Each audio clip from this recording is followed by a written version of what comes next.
ها دا یو ورور سوال کړی دی وایي زما اکسیډنټ شوی دی یو څو ورځې وشوې او د هغې د لاسه زه سجده او رکوع نشم لګولی رکوع نشم کولی سجده نشم لګولی ها ودرېدی شم او کېناستی هم شم تشهد ته او لنډې قاعدې ته او اخرنۍ قاعدې ته خو صرف رکوع او سجده دې کې زه عاجزه یم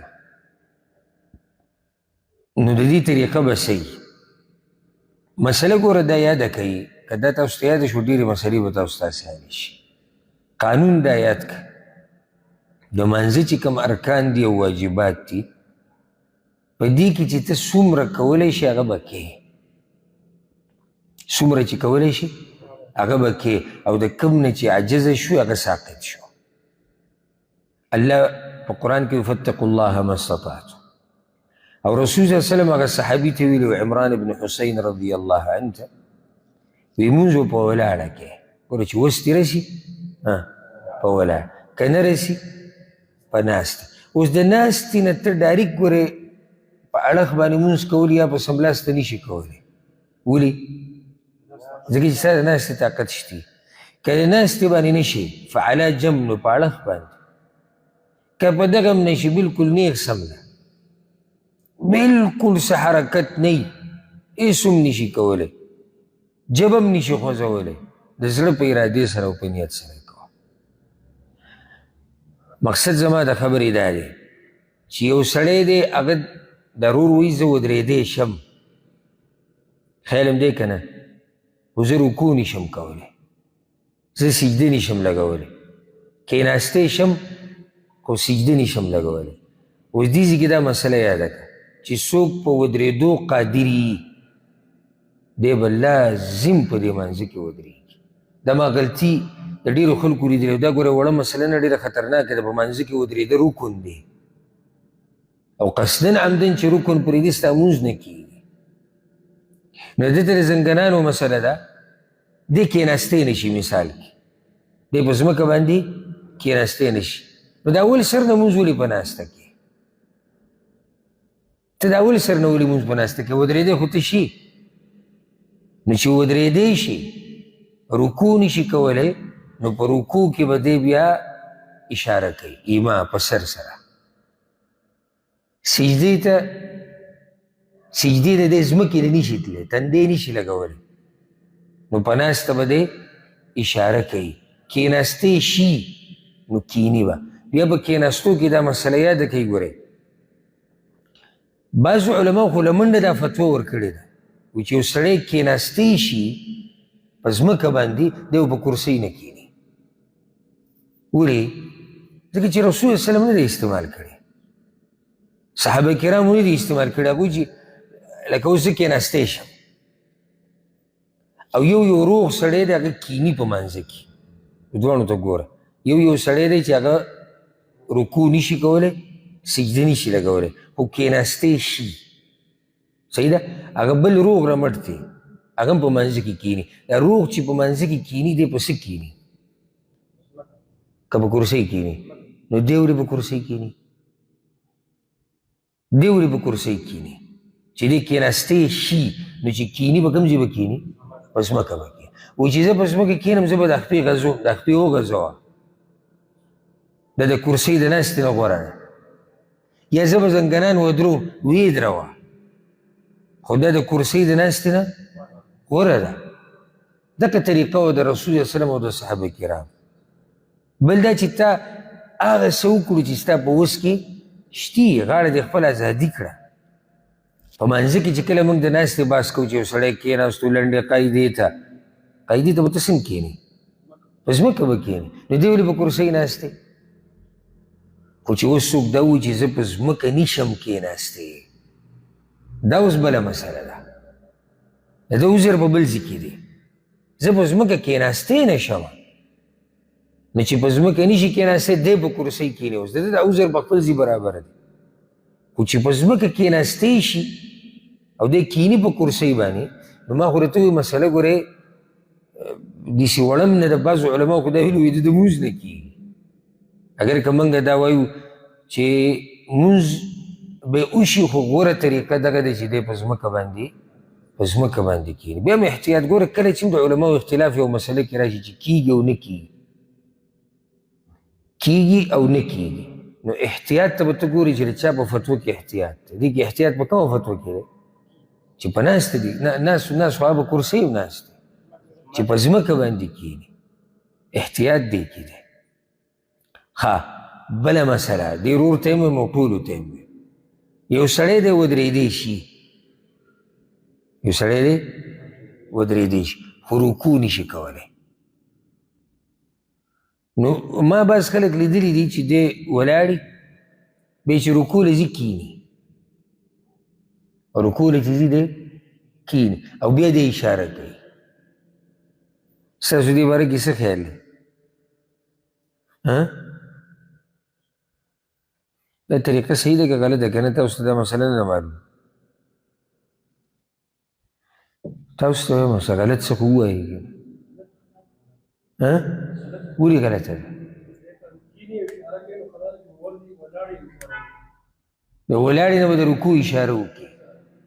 دا طریقه ده. دې ته کېناستو ولې؟ د رکوع نه مخکې کېناستې شتې نو دې څه ته ناست و؟ دا مسله ګوره یاده کړه، ډېره اهمه مسله ده. ښه یو سړی ودرېدی نه شي او دی ناست دی او رکوع کوي، صحیح ده که غلط دی؟ صحیح دی، ودرېدی نه شي. خو دا اولنی دی غلط ولې غلط و؟ خو ودرېدی شو، نو چې ودرېدی شو درته موږ وایو ته به رکوع د ولاړې نه کوې، د ناستې نه خو موږ چې د رکوع نه ده کړې. ناروغ کسان چې کله رکوع له ځي نو کښېني بیا رکوع له ځي، ولاړې نه رکوع کوي که نه، دی به دقه شان کوي. ښه اوس د رکوع نه چې کله دی راپاڅېد او سر یې راوچت کو یا اشاره چې کومه د ایما کوله سر یې راوچت کو نو ناست دی او بیا سجدې له لاړ او دی ودرېدی شي، دا طریقه غلطه که صحیح ده؟ ولې غلطه؟ رکوع نه بعد به ودرېږي، قیام نه رکوع نه بعد، نو رکوع نه بعد به ودرېږي، د هغې نه بعد به سجدې له ځي. اوس که ته وایې چې زه سجدې نشم لګولی کښېنه، خو د رکوع نه بعد به ودرېږي. سمع الله لمن حمده ربنا لك الحمد که نور اذکار ورسره هغه ووایه. اوس لاړ شه په ځمکه باندې کښېنه، خو ډایرکټ د رکوع نه د کرسۍ نه سجدې ته،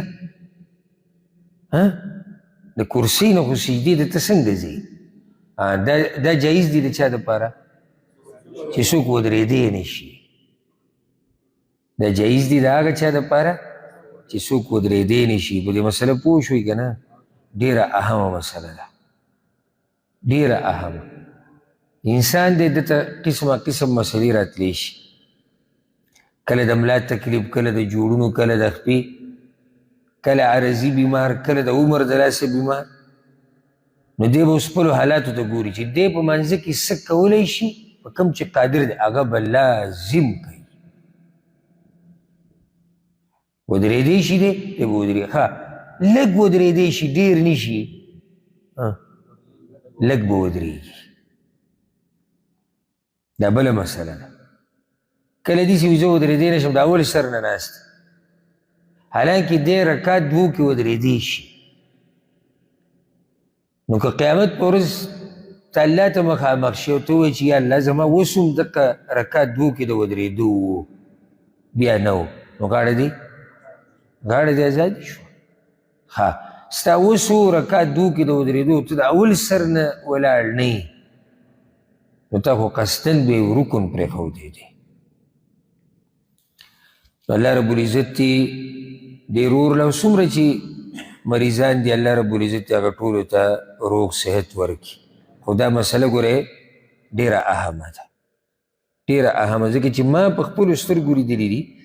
چې کله هم چاته څه عذر وي که نه په کرسۍ باندې لمونځ کې یا په ناسته، ده دا مطلب وي چې اوس ستا مرضي ده چې څه کې کوه،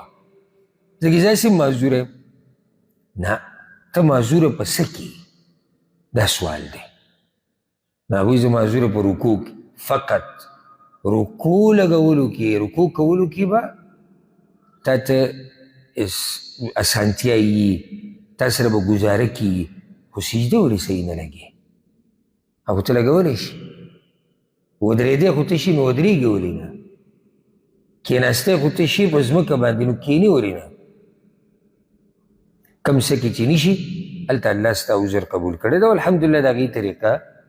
هغې طریقه شتي ښه دا یو سوال کړی دا ډېر عجیبه سوال دی یو څو ورځې مخکې ما اکسیډنټ کړی او بهر ملک کې اوسېږم اکسیډنټ مې کړی و داسې چې ما یو ګاډی د شا نه وو او هغه لاړ بل ګاډی وو نو غلطي زما وه دواړه ګاډي ما ووهل د شا نه دا ګاډی ما په سپیډ کې وو بیا هغه لاړ بل ګاډی وو خو زما سره انشورنس نه و او نه دومره پیسې ما سره دي چې زه د دغه ګاډو چې کم تاوان شوی د هغه ورکړم نو د یو ګاډي والا ماله دا مشوره راکړه دا کوم چې په دې منځ کې دی د دوو ګاډو په دې منځ کې چې داسې کار به وکړو چې حکومت ته به دا ووایو یا کومه ادارې چې دې دپاره راځي هغوی ته به دا ووایو چې ما بریک والی ما دغه مخکینی ګاډی والی دی دې منځنی وایي چې ما دا مخکینی ګاډی والی نو چې ما ووو نو زما د لاسه دی د شا نه راکړه او زه یې ووالم نو غلطي د چا شوه یې منځني شوه نو زما سره هسې پوره انشورنس دی او ښه قیمتي انشورنس دی د ټولو ګاډو به علاج وکړي او ته به ترې وشي بیا وایي موږ خبره قشان وکړه او بس ټولو ته پیسې میلاو شو زما د ګاډي پیسې ما ته میلاو شو د هغوی د ګاډو هغوی ته میلاو شو خو اوس زه په دې باندې مطمئن نه یم او په زړه کې مې بس یو خبره پرته دی چې هغه مې سکون ته نه پرېږدي اوس څه چل وکړم دا پیسې زه څنګه حواله کړم او که کمپني راته نه معلومه څه طریقه وکړم الجواب اول خو دا خبره یاد ساتل پکار دي چې کله د ګناه د لاسه درته سکون نه و که نه دا د ایمان نښه ده اول خو دا مسله یاده کړي چې کله دنه ګناه وشو که نه او غلط کار وشو او ستا په زړه کې سکون نه و ته ناقراره وي نو پوه شه چې الله رب العزت تا ته ایمان نصیب کړی دی یعنې داسې ډېر خلک د ورځې بېشماره ګناهونه کوي او هېڅ پروا نه سټې روزانه ښه پیړېږي ښه غوښه نیسي هېڅ پروا نه چې ما رب ناراضه کړی دی یا ما د شریعت خلاف کار کړی دی یا ما ظلم کړی دی یا ما د بل چا حق خوړلی دی هېڅ پروا نه اهمه دا دی چې د ژوند روان د څاروو په شان ژوند تېری بس ښه او بد تمیز پکې نه او سبحان الله رسول صلی وسلم د ګناه یو تعریف دام کړی دی وی ګناه هغې ته وایي چې ستا په سینه کې تردد پیدا کړي دا د ګناه ډېر ناشنا تعریف دی انسان که بهر ځان ډېر هم ټیټ کړی که نه چې نه کار ما صحیح کړی دی خو دننه زړه کې متردد دي لکه مثال په نظر کړم یو سړی راولګېدو او د ده سره خوا کې د بل چا ځمکه ده او پول یې لږه اخوا کړه ظاهره کې دې ځان برابر ښیي چې نه مسله صحیح ده خو لازم دې دننه متردد دی په ژوند کې علما لازم راځي دې ځان ته وایي دا دې څه کړي دي خو صحیح ده بهر عزت او دغه راغسته دي چې نه د الله سره دښمني کوم زه خو یې نه منم نو ګناه دقه ده دقه ګناه ده اوس ته ګوره دلته درس له راغلې موږ سره کېناستې او زه هم رالم تاسو سره کېناستې د دې ځای نه ته ووتې دا کار ستا په زړه کې کومه نښه پرېږدي ته چې له دې ځای نه وځې ته په لاره مو خوشحاله یې ولې خوشحاله یې ځکه چې تا چې کوم کار وکړو هغه څه و هغه عبادت و دغه عبادت ته ګوره چې ستا زړه سره مطمئن دي ها همدغه شان ته دغه ټیم نه یو بل ځای ته ورغلې هلته فحاشیانې چرس او نشي او تماشې اختلاط د جنکو سره او هر څه وشو ګنټه دوه ته هلته تاو راتاو شو ورب الکعبه واپس چې راځي دا زړه به دې پسې خپه خپه وي چې دا نن ما څه چل کړی صحیح ده که ته مخامخ موږ ته وې او که نه وې زه دا نه وي ته موږ ته وې خو زړه کې دننه یو تیاره پرته وي خیال ونی کړی کله نه کله چې جنګ وشي که نه دوه کسان وران شي دا یو راولګي په دې بل باندې ګزار وکړي بیچاره شي خفه وي داسې ډېر کېږي تو ته مړه ډوډۍ وخورې یاره ډوډۍ نه مې وځي د زړه نه وي دا خبره په دې سړي ما دا ګزار ولې کړی دی دا هغه غلط کار ده کوي چې زړه